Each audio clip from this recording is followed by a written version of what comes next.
This 1987 speech by Ronald Reagan about tariffs has regained relevance amid the current tariff war between the US and other nations, particularly China. In it, Reagan warned about the dangers of economic protectionism, emphasizing that while high tariffs might appear patriotic for protecting American jobs and industries, they ultimately lead to severe economic consequences. Reagan's words resonate with recent U.S. tariff policies under Donald Trump, who imposed significant tariffs on imports, especially from China, and threatened even steeper increases. China's retaliatory measures have escalated a trade war that's already disrupting global markets and raising recession concerns. The current situation mirrors exactly the scenarios Reagan outlined in his speech. Reagan's address stands as a historical reminder of the risks tied to economic protectionism and lessons learned from past failed tariff policies.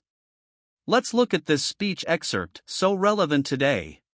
Someone says, let's impose tariffs on foreign imports. It looks like they're doing the patriotic thing by protecting American products and jobs. And sometimes for a short while it works, but only for a short time.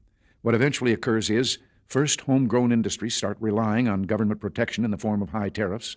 They stop competing and stop making the innovative management and technological changes they need to succeed in world markets.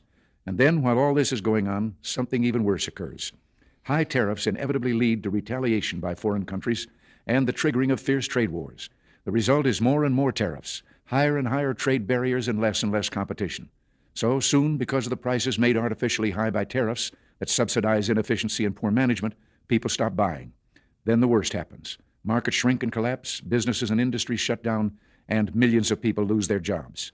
The memory of all this occurring back in the 30s made me determined when I came to Washington to spare the American people the protectionist legislation that destroys prosperity. Now, it hasn't always been easy. There are those in the Congress, just as there were back in the 30s, who want to go for the quick political advantage, who risk America's prosperity for the sake of a short-term appeal to some special interest group, who forget that more than 5 million American jobs are directly tied to the foreign export business, and additional millions are tied to imports.